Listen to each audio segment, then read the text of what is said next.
Muito bem, pessoal, vamos dar continuidade ao nosso assunto de continuidade de uma função. Muito bem, vamos seguir aqui com os exemplos do nosso assunto que envolve se uma função é contínua ou não. Ok? Beleza? Vejam só. Para isso, vamos ao exemplo 4. A função f de x igual a 14 sobre x é contínua no ponto em que x igual a zero? Muito bem, vamos fazer. Já deixei aqui a nossa função escrita para facilitar um pouquinho. E vamos ao exemplo 4.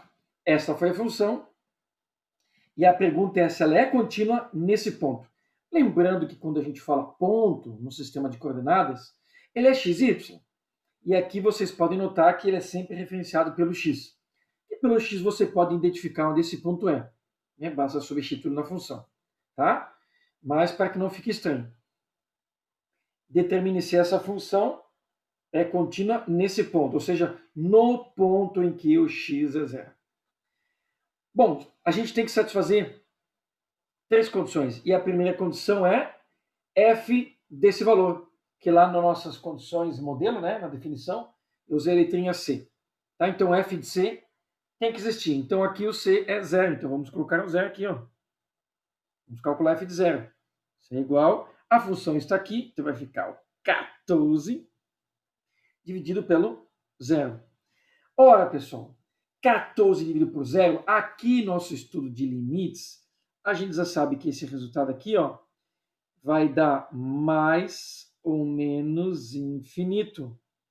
Porque mais ou menos depende se tu está aproximando o zero da esquerda, aproximando pela esquerda ou pela direita. Então é um dos dois resultados que dá. Que às vezes a gente fala infinito assim para simplificar, né? Mas é um dos dois. Mas quando a gente substitui um valor de x numa função, o que a gente procura do lado de cá? A gente procura um valor de y, um número real, para que ele faça parte do conjunto imagem. Então, nesse caso aqui, né, não serve a resposta mais ou menos infinito. Não estamos calculando o limite. Então, o que a gente diz aqui? A gente diz que não existe, é um e quadradinho invertido cortado, né? Não existe o valor de f de zero. Então, a condição I já não é satisfeita. Nem adianta passar para as outras duas. Então já podemos concluir. Né? Perguntava se a função é contínua nesse ponto, então vamos escrever aqui. Ó. Logo,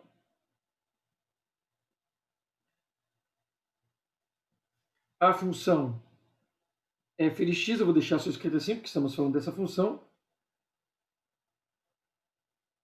não é contínua. Não é contínua em x igual a zero. Certo? Ela pode ser contínua para outros valores? Sim, mas nesse aqui ela não é. Certo? Tá ok, o exercício está resolvido. Mas vamos acrescentar uma informação aqui para valorizar um pouco a nossa situação. Já deixei pronto aqui um plano cartesiano, ó, e a gente vai representar graficamente essa função. Como que é o gráfico de uma função 14 dividido por x? Ela é assim, ó. Você pode pegar um softwarezinho matemático para fazer, ou mesmo você fazer uma tabelinha, colocar alguns valores de x e você vai perceber isso. Tá? Não está pronto o gráfico ainda. O gráfico é um parzinho de hipérboles, vejam só. E agora que você tem o gráfico, é fácil de ver que essa função aqui não tem como ser contínua em x igual a zero. Porque justamente aqui no zero, ó, a gente tem o quê? Uma assíntota vertical. E tem uma descontinuidade. Ó, se eu estiver desenhando esse pedaço do gráfico, para poder continuar a desenhar, eu tenho que tirar a caneta do papel e fazer outra parte. Tá? Aí está o gráfico dessa função. Beleza? Ela tem uma descontinuidade no x igual a zero. Nos outros valores de x, ela é contínua. Beleza? Muito bem. Para completar esse nosso estudo, vamos dar uma olhadinha em algumas definições do tipo continuidade em extremidades. Imagine que você tem um gráfico desse tipo aqui, ó, tá bem definido, ele começa no x valendo A e termina no x valendo B. O gráfico é isso aqui, tá? Um intervalo. Ou uma parte do gráfico que você tem um certo interesse para estudar. Então começa aqui e acaba aqui. não tem mais não tem mais extensão, né? Não vou usar a palavra continuidade. Não tem mais extensão do gráfico daqui para lá, tá? Termina aqui, termina aqui. Ou então acaba aqui e termina aqui, dá no mesmo. Como é que a gente avalia a continuidade nesse ponto aqui, ó, x igual a A? Tá vendo? Os três itens que devem ser satisfeitos, as três condições que devem ser satisfeitas, são praticamente iguais à definição de continuidade que a gente viu no começo dessa nossa aula, na parte 1. Se você olhar aqui, ó, as condições são as mesmas, com um pequeno detalhe. Aqui o ponto em questão é x igual a c. E aqui o ponto em questão é x igual a. Certo? X igual a. Então vai mudar, a letrinha C vai mudar pela letrinha A. Isso não é problema. Só que aqui, quando eu analiso o limite em relação a x tendendo a c, eu analiso ele pela esquerda e pela direita para poder calcular o limite dessa função nesse ponto. E aqui eu não posso fazer isso, pessoal. Tá? Por quê? Porque não tem sentido eu calcular o limite de x tendendo a A vindo pela esquerda aqui, ó. Certo? Porque o gráfico acaba aqui, esses valores aqui não existem para esse gráfico. Então, para o A, só tem sentido eu calcular o x tendendo a A. Está um pouquinho pequeno de ver ali, ó, mas o A tem um sinalzinho de mais. Ou seja, pela direita. Eu vou analisar o gráfico vindo de daqui para lá. Certo? E se eu quiser analisar a continuidade dessa função nesse outro extremo aqui, ó, no B, é a mesma coisa, só que agora eu não posso analisar o x vindo por esse lado. O x vai tender a B somente vindo pela esquerda. Então, novamente, aqui é a mesma coisa, a diferença aqui que do x tendendo a B, está um pouquinho pequenininho, né? Tende a B pela esquerda, tem o sinalzinho de menos e o sinalzinho de menos. E aqui foi usado A, porque aqui nós temos como exemplo A, e aqui foi usado B, letrinha B, porque aqui nós temos como exemplo B. Tá? Então, é só isso. Se você tiver que analisar a continuidade de uma função num dos seus extremos, você tem que adaptar essa condição pela esquerda ou pela direita, conforme o caso. O resto é tudo igual. Certo? E a letrinha a gente mudou porque tradicionalmente a gente usou o C para um ponto interno, né? Do domínio, do intervalo da função estudada. Porque quando você calcula o limite quando o x tende a C, você está calculando os dois, ó, bilateral, pela esquerda e pela direita. Porque para o limite desse x tendendo a C existir, ele tem que ser o mesmo pela esquerda e pela direita. É a definição bilateral de limite que a gente viu lá na aula anterior. Ou nos vídeos anteriores, né? No estudo de limites. Ok? Muito bem. Nós podemos também avaliar a continuidade de intervalos. Se eu quiser falar que um determinado intervalo ou parte da função é contínua, eu posso falar isso, que a função é contínua no intervalo AB. Só que eu tenho que garantir, de alguma forma, que todos os pontos que estão aqui dentro garantem aquelas condições. A gente pode fazer isso graficamente, né? Normalmente a gente faz isso graficamente. Tá? Porque não se esqueçam que a definição de continuidade é sempre analisando um único ponto. Para você garantir isso aqui tudo, de certa forma, você tem que garantir todos os pontos que aqui estão. O detalhe dessas duas definições é que posso considerar para o intervalo aberto e para o intervalo fechado. Se eu considerar o intervalo aberto, eu digo que a função é contínua no intervalo aberto, eu não estou considerando os extremos aqui, né? O A e o B, tá? O A e o B não faz parte do intervalo, por isso o intervalo aberto. E eu posso considerar os extremos A e B, que é o intervalo fechado. Aí eu preciso fazer análise de continuidade nos extremos, ok? É só isso aí. Vale, por exemplo, aqui observar, olha só, no nosso exemplo inicial, né, do vídeo anterior, nessa função aqui, que era uma função para a gente avaliar assim de forma técnica, né, descontinuidade, vejam só, aqui eu tenho descontinuidade no 1, no 2 e no 4. Aqui a função é descontínua, mas aqui ela não é. Porque se eu analisar aquelas três condições aqui, ó, x tendendo a zero pela direita, vai funcionar e vai garantir que esse ponto aqui tem continuidade. E aqui não. Porque aqui vocês vão perceber na função f de x que o f de 4, né, olhando mais ou menos pelo gráfico a gente não tem certeza, mas vamos considerar que é meio, mas o limite quando x tende a 4 dessa função não vai ser esse valor, vai ser 1. Então a primeira condição, né, primeira condição aqui, ó, i e a 2i, né, elas são diferentes, vão existir, mas na hora de eu comparar, uma vai ter o resultado, uma vai ter o outro, certo? Então, vamos mostrar aqui. Nesse extremo aqui, ó, ela não é contínua. Tá? Não é contínua justamente na extremidade do intervalo. Ok? Nota que o intervalo fechado eu tenho que analisar essa ponta. Tá? Aqui ela é e aqui ela não é. Então é só para a definição ficar correta, certinha, é que a gente tem essas definições de continuidade nas extremidades, continuidade de intervalo aberto e intervalo fechado. Temos algumas propriedades também de funções contínuas, né?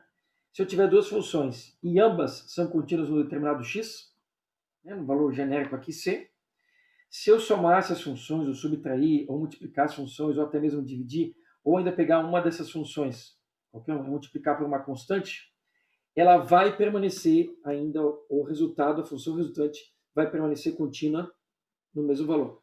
Claro, se eu fizer a divisão de funções, eu tenho que garantir que essa de baixo aqui não possa ser zero, né? Ok? O caso menos comum para a gente tratar, né? Mas é legal ver essas propriedades, saber que isso é possível. E, finalmente, para a gente, às vezes, falar do tipo de continuidade, ficar um pouco mais claro, a gente deu um nome, né? Então, tem tipos de descontinuidade, tá? Tipos de descontinuidade. Vamos dar uma olhadinha rapidamente aqui como é que funciona.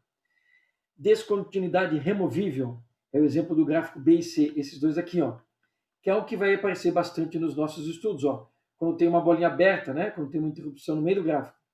Assim, assim, qual a diferença das duas? Eu gosto de chamar tampinha, né? Mas aqui nós temos a tampinha desse ponto, ó, deslocada.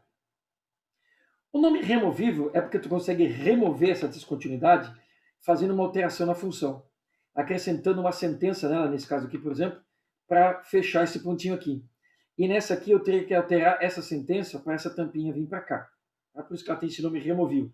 É possível remover essa descontinuidade fazendo uma adaptação. Mas a gente não vai se aprofundar nesse item. Ok? Descontinuidade de salto, vejam só, exemplo D, ó, né? Um tipo de função também que vai ser comum aí nos nossos estudos, não só no cálculo, né? Mais para frente. Ela tem um salto, né? Ok? Tem um salto daqui para cá, fica fácil identificar. Nós temos a descontinuidade infinita, que é esse caso aqui, ó. Certo? Normalmente quando a gente tem... Opa, deixa eu subir aqui, desculpa. Descontinuidade infinita, né? Quando nós temos uma assíntota, por exemplo, nesse caso aqui, ó. Lembre-se que essa função é descontínua no x igual a zero, porque, ó, para fazer o traçado, eu tenho que tirar a caneta para passar para cá. Então, esse valor aqui vai até infinito, esse valor vai até infinito. Por isso, descontinuidade infinita. Tá? Temos uma assíntota aqui. Se a gente fosse juntar esse gráfico, né, nem sei se é legal falar isso, ele possivelmente se juntaria lá no infinito, tá? Mas não é isso não é verdade, é só uma maneira de expressar. Descontinuidade infinita. E tem um caso mais raro, que é a descontinuidade oscilante, que é essa que a gente está vendo aqui, ó. Tá vendo ali, ó? Ele é descontínua no x igual a zero, porque se eu colocar zero aqui, não dá para dividir 2π, não dá para calcular o arco. Tá? E ela oscila porque os valores vão se aproximando aqui, e os valores de seno oscilam, né? Entre 1 e menos 1, pelos dois lados. Ela tem uma descontinuidade bem aqui central. Legal? E olhando todos esses gráficos que estão aqui, tem uma função que é contínua, que é justamente essa. Que ela é meio irmã dessas duas aqui, né? É uma simplificação nesse caso não, né? A gente não pode afirmar isso, mas até poderia ser em virtude do visual dessa função. Mas é uma função irmã dessas duas aqui, ó, porque ela justamente é contínua no x igual a zero e essas duas não. Ok? E essa é contínua para todos os valores de x. Certo? Para finalizar, essa nossa parte aqui é um tipo de função interessante, que ela é chamada de função maior inteiro, ou ainda a gente como encontra função maior inteiro contido, ou ainda como a gente pode encontrar como função piso, tá? Tem a função piso, tem a função teto, função piso. E olha a representação dela, ó. Tá? Eu até vou reescrever aqui, ó. Y é igual, olha só, porque alguém pode pensar que o colchete foi mal escrito, mas é isso mesmo. É um colchete que só tem a parte de baixo, certo? Por isso até tem o nome piso, vocês vão ver que tem uma certa associação. Ela tem uma particularidade, olha a representação gráfica dela, ó, que ela é descontínua só no valor inteiro. Ela é descontínua no 1, porque ó, no 1 tem uma descontinuidade de salto. Ela é descontínua no 2, no 3, no 4. Então toda vez que tu usar um número inteiro pode ser negativo também, tá? Ela segue aqui. Então ela é uma escadinha assim, né, de saltos. E ela só é descontínua nos valores inteiros, no 1, no 2, no 3. Ó, pode ver aqui, ó. Porque se você pegar justamente no 2, né, o limite, quando x tende a 2 pela esquerda é 1, mas pela direita é 2. Tá? Então sempre vai ter aqui uma descontinuidade. E eu não preciso pagar no valor no meio do intervalo, aqui, por exemplo, no 1,5, ela é contínua. Certo? Você vai ver aqui, ó, né? Aqui está pequenininho, ó, quando um número inteiro, n aqui é um inteiro, estiver analisando pela esquerda, ele dá sempre um valor menor que ele. Quando pela direita, dá o próprio. Tá? Você pode confirmar isso aqui, ó. Quando x tende a 2 pela esquerda, ó, o resultado é 1. Quando tende a 2 pela direita, o resultado é 2, tá? O próprio. Tende a 2 pela direita, é o próprio 2, igual. Tende a 2 pela esquerda, ó, se aproximando aqui, né? O resultado é 1. Lembrando, né, pessoal, que se eu estou aproximando aqui, ó, o 2 pela esquerda, olha onde é que está o ponto do gráfico, né? Está aqui. Se eu aproximo o 2 pela direita, olha onde é que está o ponto do gráfico. Está lá, ó. Então aqui, ó, por esse lado, ele é 1. Por esse lado, ele é 2. Certo? Função piso. A gente tem a função teto também. A função teto, a representação é basicamente essa, só que as perninhas do colchete ficam em cima e embaixo desaparece. Legal? Aí é chamada de função teto ou função... Eu vou deixar só a função teto, não vou mudar o nome aqui, tá? Essa é o maior inteiro contido. Você vê que a função teto é menor inteiro contido, tá? E ficar invertido aqui pode causar um pouquinho de confusão, tá? Essa função é a função maior inteiro contido, também conhecido como função piso, ou simplesmente maior inteiro. Se representa assim, ó, int de x, ou assim, tá? Essa representação aqui é mais bacana, fica mais fácil de ver, e ela vê que é piso porque é sempre o valor de baixo. Então vejam, pessoal, se eu usar todos os números 2, 2,1, 2,2, 2,3, 2,4, ela sempre cai em 2. Ela só vai passar para 3 quando tu usar o próprio 3. Então todos os números entre 2 e 3, 2,1, 2, caem em 2. Usou 3, ela passa para 3. Tá? É bacaninha. Ok? Tá? Para conhecer, para refletir e aumentar o nosso conhecimento aí de funções. Essa função que está aqui, a função piso, também tem a função teto. Inverte aqui a posiçãozinha do colchete, ele vai para cima. Isso aqui não é um colchete, né? Então, o colchete teria que fechar em cima também. E aí teria a função teto, tá? Ou função, aí mudaria aqui, ó, menor inteiro. Ok? Pessoal, nosso estudo de continuidade de uma função é um estudo relativamente simples, reforçando o objetivo dele qual que é a gente entenda o que significa uma função contínua e entenda o que são pontos de descontinuidade. Porque boa parte das ferramentas que a gente vai estudar no cálculo e nas disciplinas técnicas do seu curso de engenharia serão aplicáveis em funções contínuas. Quando uma função for descontínua, normalmente a gente tem uma dificuldade. Tá? E agora você já sabe, né? Quando aparece descontinuidades e o que isso significa. Ok? E você também sabe quando uma função é totalmente contínua. Legal? Inclusive, no nosso próximo assunto, um conceito de derivada e depois no próximo conceito importante do cálculo, conceito integral, eles também estão atrelados a funções contínuas. Beleza, pessoal? É isso. Façam os exercícios que estão no nosso material. No final do material tem uma lista extra. Anotem as dúvidas, estudem os exercícios, revise o conteúdo caso seja necessário, tire suas dúvidas nos momentos oportunos e a gente se vê. Valeu!